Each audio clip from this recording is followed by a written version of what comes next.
Sekali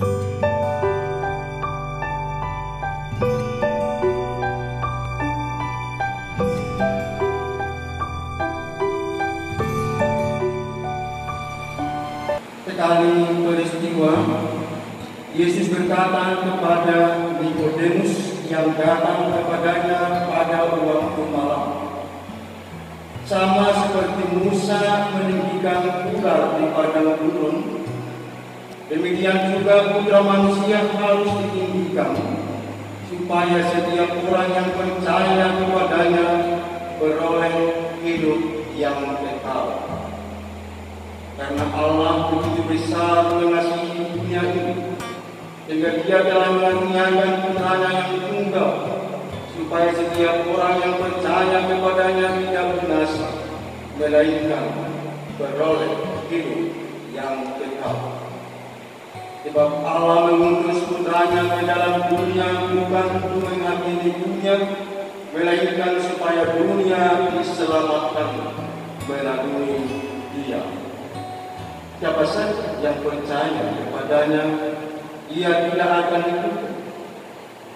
Siapa saja yang tidak percaya, ia telah berada di bawah hukuman, sebab ia tidak percaya dalam nama Putra Tunggal Allah.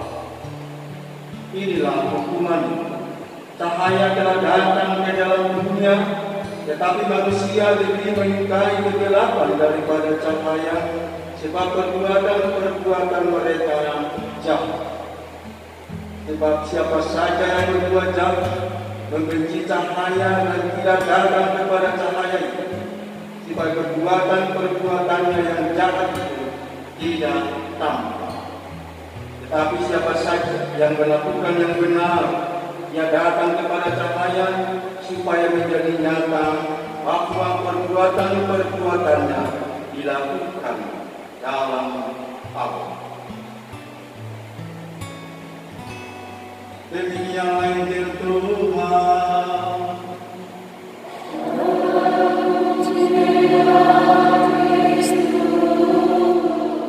Izinkan saya menimba masker selama khotbah ini, bukan karena saya sudah vaksin, anggap jago bukan, tapi karena jarak jauh dan juga supaya lebih leluasa berbicara.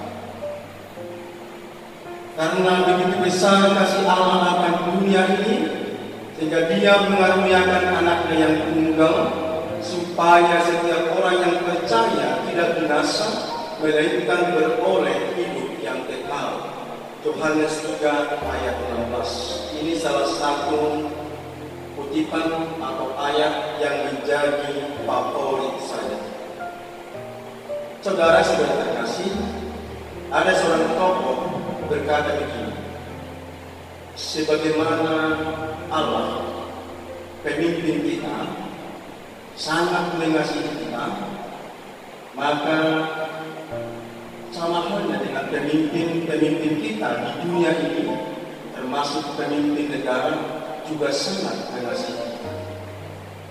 Kasih dari pemimpin negara yang kita alami, kita terima, kita rasakan, khususnya pada masa pandemi ini, satu poin adalah saudara-saudari, pemerintah kita ingin kita selamat. Pemerintah tidak menghendaki kita binasa karena COVID-19 ini. Segala upaya dan usaha dibuat oleh pemerintah supaya kita tetap hidup normal, jauh dari ketakutan dan tidak pernah terpuruk kehidupan kita. Walaupun fakta seperti Paulus Fransiskus berkata, COVID-19 ini membuat kita berada di kapal yang sama, dan kita mengalami dampak besar dari COVID ini, maka kita harus keluar bersama-sama dari kapal itu dengan selamat. Mulai dari kartu prakerja dibuat pemerintah, mulai dari sumbangan bantuan tunai kepada orang yang PHK dikasih pemerintah, dan sekarang pemerintah mengupayakan vaksinasi untuk semua bangsa Indonesia, dan tahun 2021 ini minimal pertengahan 2022 tuntas semua rakyat Indonesia divaksin. Tapi apa yang terjadi saudara-saudari? Niat baik pemerintah itu, keinginan tulus dari pemerintah itu ditanggapi beragam oleh banyak orang. Ada yang bersedia divaksin dan percaya vaksin ini merupakan sarana Tuhan untuk menyelamatkan. Ada orang ragu-ragu, dan yang paling parah ada orang yang tidak percaya dan menghasut orang supaya tidak mau divaksin. Kita tahu kan di medsos bahkan anggota DPR sendiri tidak mau divaksin dan mempublikasikan statementnya itu sehingga banyak orang bingung. Beberapa hari yang lalu kami bertemu dengan gubernur. Dia curhat, saudara-saudari, dia curhat bagaimana dia mengalami seolah-olah berjalan sendirian menangani bencana ini, menangani wabah COVID ini. Dia berkata begini, saudara-saudari, pada saat ini Sumatera Utara sudah menerima pada saat ini menerima 295 vaksin, 295.000 vaksin, dan yang sudah terpakai 148.000, dan sisanya itulah kedua untuk kita semua. Dan dia berkata begini, saudara-saudari, dari 15 penduduk Sumatera Utara saya menargetkan 10 juta akan divaksin dengan bertahap. Maka kita berjuang untuk itu. Masalahnya katanya, kata gubernur ini, kalau 10 juta vaksin sudah kita terima, apakah orang mau divaksin? Ini poinnya, saudara-saudari. Karena fakta, bahkan di kalangan kita ada orang yang tidak mau divaksin, tidak percaya bahwa vaksin itu untuk menyelamatkan kita, tidak percaya vaksin itu menjadi sarana Tuhan Allah untuk melepaskan kita dari wabah ini. Maka seperti dalam bacaan pertama dikatakan Allah mengasihi umatnya, Allah menyayangi umatnya. Dia mengutus utusannya untuk menyampaikan nasihat-nasihat bijak kepada masyarakat, dikatakan dalam bacaan pertama. Tetapi yang terjadi, ada orang yang benci, ada orang yang menghina utusan itu, ada orang yang mencaci maki utusan itu, bahkan yang disampaikan oleh utusan itu ditanggapi dengan beragam. Bahkan baiknya katanya dibakar oleh mereka. Situasi ini barangkali kurang lebih sama dengan situasi kita pada zaman sekarang ini, ketika COVID melanda kita dalam kehidupan ini, saudara-saudara. Karena begitu besar kasih Allah dunia ini, sehingga Dia mengaruniakan anaknya yang tunggal supaya setiap orang yang percaya tidak binasa, melainkan beroleh hidup yang kekal. Saudara-saudari yang terkasih, maka dari inspirasi bacaan pertama ini, mari kita memupuk semangat percaya yang kita yakini merupakan utusan Tuhan untuk melepaskan kita dari kesulitan yang kita alami. Sudah setahun kita mengalami keterpurukan karena COVID-19, dan nanti akan dirayakan dalam tahun pertama virus corona, dan jangan menyanyikan panjang umur nanti makin ada tidak kan? Tidak usah menyanyikan panjang umur itu corona. Berdoalah supaya kita lepas dari COVID-19 ini. Dan saya sudah memfasilitasi beberapa umat untuk divaksin atas nama FKUB. Syukur mereka divaksin dengan penuh sukacita. Maka tugas kita, saudara-saudari, sesuai dengan bacaan pertama, jangan kita ragu, jangan kita menghina, jangan kita menolak ajakan vaksin ini, sebab ini ajakan keselamatan dari Allah yang dinyatakan dalam bacaan Injil pada hari ini. Dari bacaan Injil, saudara-saudari, ada beberapa kata yang menjadi pemenuhan kita. Yang pertama adalah kasih yang begitu besar. Besar di sini tak bisa diukur dengan apapun, tak bisa diukur dengan materi. Karena apa? Karena Allah memberikan putranya sendiri sebagai bukti kasih yang besar, seperti dalam doa pembukaan yang saya sampaikan tadi. Wujud kasih Allah kepada dunia, kepada kita yang nyata dalam Yesus Kristus, tidak pernah bisa kita bayar dengan apapun. Karena apa? Ada kiasan yang mengatakan begini, ketika kita minta air, Allah menyediakan lautan luas. Ketika kita minta kembang, Allah menyediakan taman bunga yang luas. Ketika kita minta makanan, Allah menyediakan Ekaristi Kudus. Bukti kasih Allah melalui putranya Yesus Kristus. Itulah makna besar, makna menghakimi saudara-saudara yang terkasih. Yesus datang ke dunia seperti bacaan-bacaan Injil. Hari-hari yang lalu, Dia datang ke dunia dengan mengajar, mewartakan kabar gembira, menyembuhkan orang sakit, menghibur yang di penjara, meneguhkan orang yang menangis. Tetapi dikatakan dalam bacaan Injil, justru Yesus yang datang sebagai terang itu ditolak oleh orang, tidak diterima oleh orang. Mereka tidak percaya, dan bahkan orang Farisi dan ahli-ahli Taurat menjadi alasan bagi mereka adalah untuk ini. Mereka mengatakan, siapa dia? Bukankah dia anak tukang kayu? Kok berani dia mengadakan mujizat di tengah-tengah kita? Bukankah ayahnya tukang kayu? Bukankah saudara-saudara ada di tengah-tengah kita? Karena mereka menolak Yesus, maka Yesus tidak mengadakan mujizat di kampung halaman.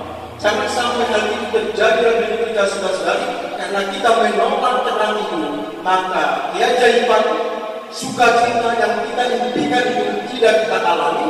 Karena bukan kesalahan Allah, tapi karena kesalahan kita umatnya yang apatis, tidak peduli. Jelas sekali Dia datang bukan untuk menghakimi dan menghukum, tapi menyelamatkan. Dia menyelamatkan dengan kabar gembira, pengajaran, kunjungan, penyembuhan, peristiwa mujizat. Itu yang kedua, saudara-saudara. Jadi seperti pegang lihat contoh ini. Misalnya relax tadi pegang apa-apa. Yang ketiga, saudara-saudara, yakni percaya. Yesus datang sebagai terang. Misinya bukan menghakimi, menyelamatkan, tapi persyaratan untuk mendapatkan keselamatan dan kehidupan yang kekal itu ialah percaya. Kalau kita percaya vaksin menjadi sarana Tuhan menyelamatkan kita, maka kita memberikan ini, saya bersedia divaksin. Bahkan kita membuat profil WhatsApp kita, seperti beberapa orang, saya siap divaksin. Inilah ungkapan keterbukaan kita, percaya. Kalau kita tidak percaya, sudah pada masa COVID-19 ini, tidak mustahil COVID ini sampai 2023 atau selanjutnya. Tapi kalau kita percaya vaksinasi untuk merupakan sarana Tuhan untuk menyelamatkan kita, kita percaya dan yakin besok lusa kita akan berkata kepada COVID ini goodbye. Ada satu keluarga, mereka mengadakan perjalanan lewat mobil ke sebuah kampung yang begitu jauh. Setelah 8 jam berkendaraan, begitu capek, di persimpangan ketika mereka masuk, ada tulisan besar, plakat, jangan masuk, 30 meter ke depan ada longsor. Tak sekali tulisan, tapi mereka tidak percaya. Kita bakal jari, tak menarik. Kemarin saya di sini, kok ada tulisan ini tiba-tiba. Mereka tidak percaya. Mereka masuk. Setelah 1 jam kemudian benar ada longsor di sini. Tidak bisa mereka lihat. Terpaksa pulang. Baik benar-benar. Ketika sampai di simpang timur, di balik tulisan tadi ada lagi tulisan selamat datang goblok. Kenapa tidak percaya? Dalam hal beriman pun saudara-saudari bisa saja seperti itu. Kalau kita tidak percaya, maka hal yang tidak menyenangkan akan kita alami. Selamat, saudara-saudari. Kalau kita percaya, kita akan selamat. Selamat di sini apa? Bersatu dengan Dia setelah kita menyelesaikan kejerahan di dunia ini. Bukan selamat dalam konteks duniawi, tetapi bahagia kehidupan kekal bersama Allah dan bersatu dengan para kudus. Dan ketika kita selamat bukan karena kehebatan kita sendiri, bukan karena luar biasa perjuangan kita. Kita selamat karena Dia begitu baik, Dia maha kasih. Bukan karena perjuangan diri sendiri yang bisa membuat kita sombong, tapi karena semata-mata Dia dengan sendiri. Kita sukses, kita bahagia, kita selamat bukan karena peribahatan kita, tapi ada Dia yang luar biasa. Barat kesuksesan seorang suami ke anak ada di belakangnya yang mendukung. Maka suatu kali katanya hanya menyimpang sedikit, suatu sungai yang luar biasa panjang dan lebar. Ada festival siapa berani menyeberangi sungai ini. Dikasih 150 juta. Tapi di sungai itu banyak buaya yang sangat ganas. Tidak ada orang yang berani melompat, menyeberangi, walaupun dia punya banyak. Tiba-tiba jatuh ke sungai dan dia berenang, masih berangsana, dijatuh oleh buaya. Setelah begitu lama perjuangannya dia selamat, dan orang terutama berani sekali Pak. Dan dia langsung berkata, siapa tadi mendorong saya ke sungai? Ternyata istrinya yang mendorong. Kenapa? Karena istrinya tahu kekuatan suaminya di sini. Nah, saudara-saudara berkasih, perjuangan kita manusia adalah selamat. Dan kalau kita percaya, dan ketika kita selamat saudara-saudari, karena Allah mengasihi kita melalui putranya Yesus Kristus. Dua orang pemuda gagah, mereka selamat dari kapal yang karam, tapi mereka terdampar di sebuah pulau yang tidak berpenghuni, yang jauh dari daratan. Mereka selamat tapi masih diuji keberimanan kedua pemuda gagah ini. Maka mereka sepakat begini saudara-saudari, hanya kita berdua di pulau ini, baiklah kita bagi pulau besar ini, satu kawasan dan satu kawasan saya, dan kita berjuang dan berdoa apakah kita diselamatkan oleh Allah. Mereka sepakat itu. Yang satu berdoa begini, Tuhan, aku ingin selamat di pulau ini. Saya kelaparan, saya kehausan, kirim makanan dan minuman ya Tuhan. Tak lama kemudian di hadapannya tersedia makanan enak luar biasa ini.